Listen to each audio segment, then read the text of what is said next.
We are honored to welcome Mr. Kevin Richardson, member of the Exonerated Five, and Vanessa Potkin, Director of Post-Conviction Litigation at the Innocence Project. I want to thank you for joining us. Thank you.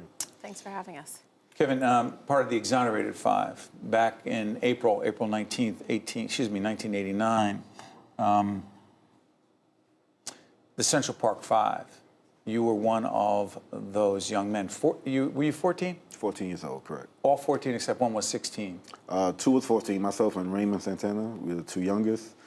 And two were 15, and Corey was the oldest.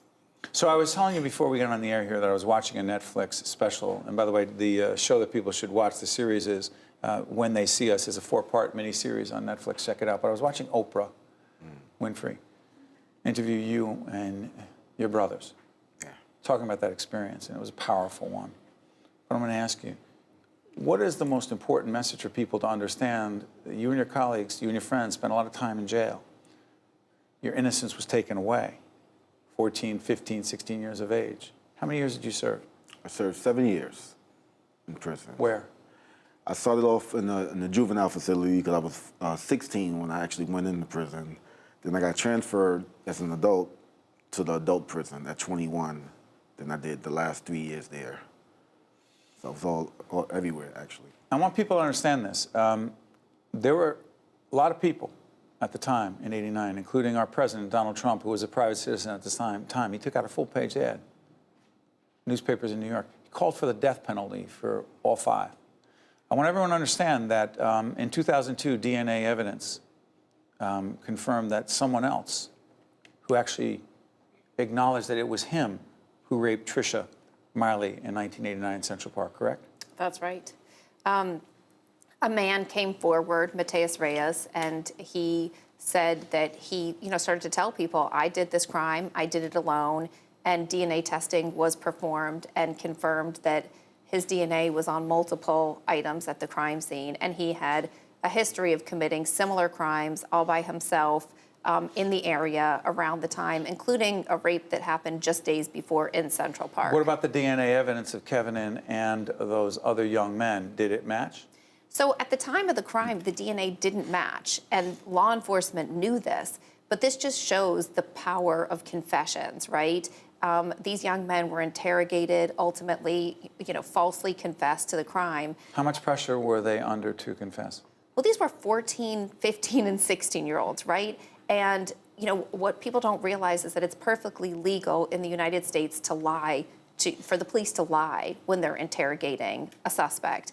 And so they can make you believe, if you just tell us what we need to know, you can go home. They say, as they did here, your friend is saying that you did it. And if you don't say something now, you're going to go to prison forever. And so they can lie and intimidate, and people come to believe it's in their best interest to just say what they want, what the police want them to say, and end the interrogation, and it'll all sort itself out later. But it doesn't. Sorry for interrupting. I hate to bring you back there, but I saw you talk to Oprah about this. Do you remember the interrogation? It was 30 years ago. Do you remember it? Yeah, some things you never forget. I just remember the process. Being 14, not knowing what will happen, not knowing if I will come out of the prison, out of the precinct alive. At that age, you're just concerned about just being home, back with your family, and to be there under 3 days of interrogation, without food, without water, without proper attention from your parents, it's something that's very devastating. And not only does, adults go through this as well, but just imagine someone that's 14, 15, and 16. It's still horrific. It's still horrific to think about it. You were charged. There was a court case. And Oprah again asked you when you heard guilty. What's happening for you? When I heard guilty, I remember I was charged with 13 counts. After the first count, I started to phase out, Felt like I was gonna pass out because I just heard guilty, one by one, 13 times. And I just thought to myself, why is this happening? It was, it was clear that we were not guilty, But at that time, at 14, I didn't understand why it was happening. Was the prosecutor driving this? Well, I think it was law enforcement, it was police, it was prosecutors. Really the prosecutor has an obligation. There were huge discrepancies in the statements, right, with the known facts of the crime. And anybody who took a step back and said, hey, let's really, suss this out. Let's put this to the test. This isn't making sense here, right? Each person is, giving a statement implicating the other, and they're all conflicting with each other. But there was. But how were they convicted? Well, there was a real thirst to solve the crime. And at the end of the day, it's very hard for people to understand that false confessions occur. And so once there's a confession in a case, it all but equates with a guilty verdict, even in the face of exculpatory DNA, right? So it took for the DNA to be matched to the true assailant for them to be ultimately exonerated. But in the meantime, what was taken away from you?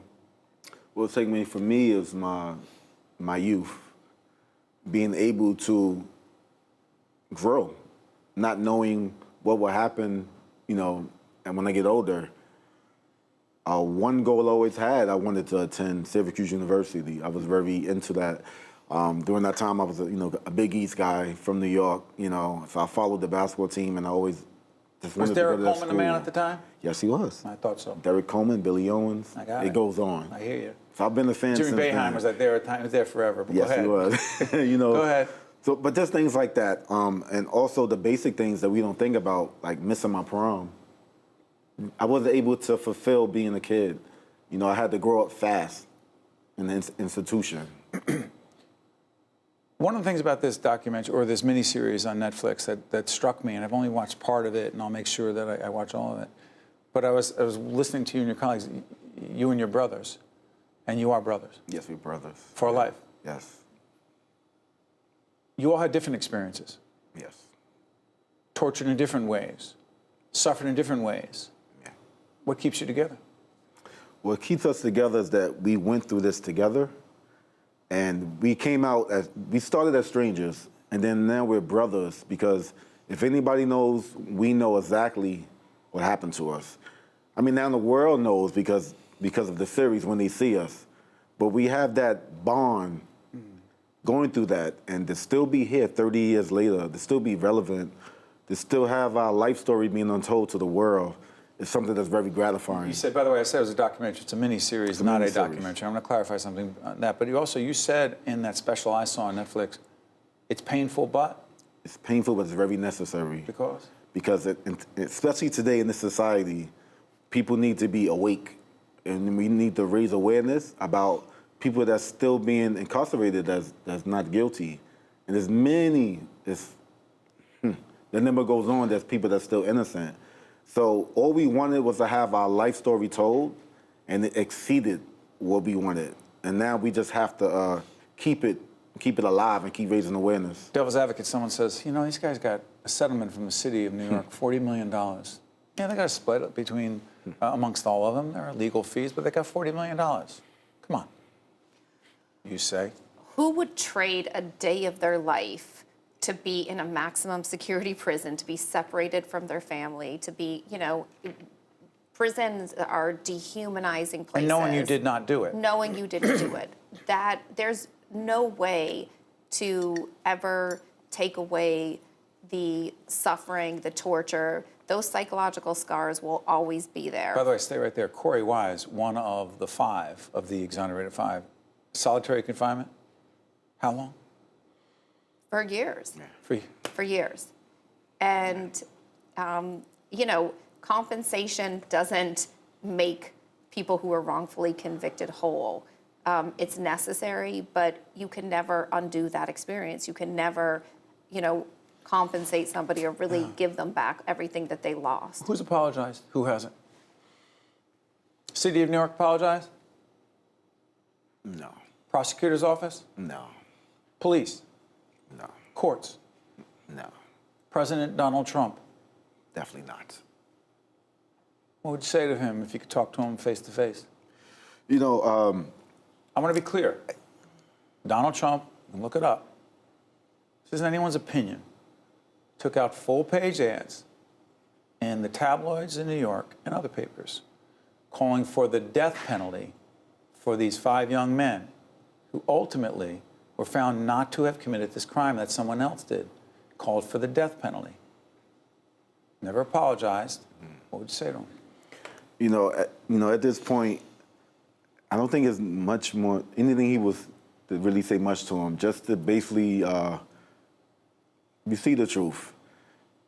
We would have loved and apologized back then, but now we're moved on with our life, and now we don't even pay attention to, we're trying to. Some of your colleagues, some of your brothers, at least my interpretation, have not moved on. No, it's hard. Like I said, each day we strive to. Each day is a process. And that's why I want to go back really quick about the settlement. 40 million. People have this misconception that we all receive 41 million each or something like that. Now, when you break it up 5 different ways with lawyer fees, family, it doesn't amount to too much. Now, we are definitely able to take care of our family, and I'm happy to do that as a man, to take care of my kids, but that does not take away the time that happened to us. We will easily trade that in. We can't get back those years that we lost, those years that's precious. Vanessa, what is the message that we should all, in your opinion, take from this, particularly with the work you and your colleagues are doing at the Innocence Project? Well, we know that wrongful convictions occur. 2,471 people have been proven innocent since 1989. The types of evidence that are routinely used to convict people, including confession evidence, can be extraordinarily unreliable. Just looking at the DNA exonerations alone, we've had 365 throughout the country, and around 30% of those people falsely confessed, right? So made admissions to crimes they were completely innocent of. And so we have to take the information that we know about the criminal justice system, about evidence that's used to convict, and use it to implement change. We're really archaic now in terms of, what we're not in tune with what the social science and, what we know about the types of evidence that are being used to convict people. And we have to just take a step back. We have a system of mass incarceration. How much of it is racially motivated? Well, I In think, your opinion? I think if you look at the basis of the criminal justice system, it is a system that disproportionately targets and impacts and incarcerates people of color. Were they targeted? Were these 5 young men targeted? Well, they were targeted. There's this whole notion of, that they were in the park wilding, and there's no denying that, racism played a huge role in their wrongful conviction, and even how they're treated today. People are more outraged that Linda Fairstein is finally the prosecutor of the case.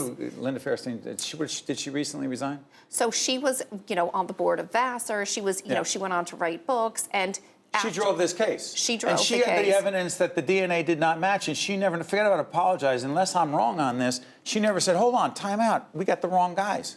Never. And after their exoneration, she's never apologized. She's never officially acknowledged their innocence. And never.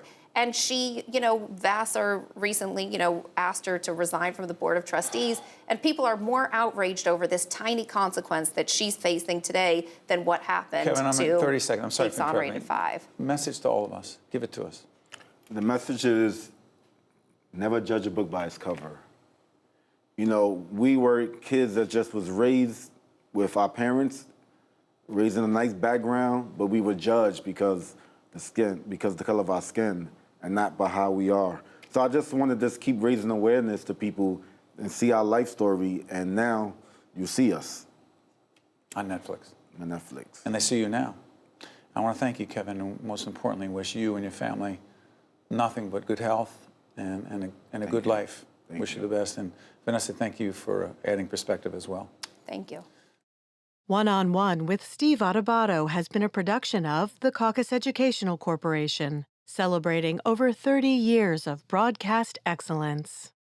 Funding for this edition of One-on-One with Steve Adubato has been provided by NJIT, RWJ Barnabas Health, the Northward Center, PSE&G, the law firm of Gibbons PC, New Jersey Resources, and by TD Bank. Promotional support provided by New Jersey Globe and by New Jersey Monthly.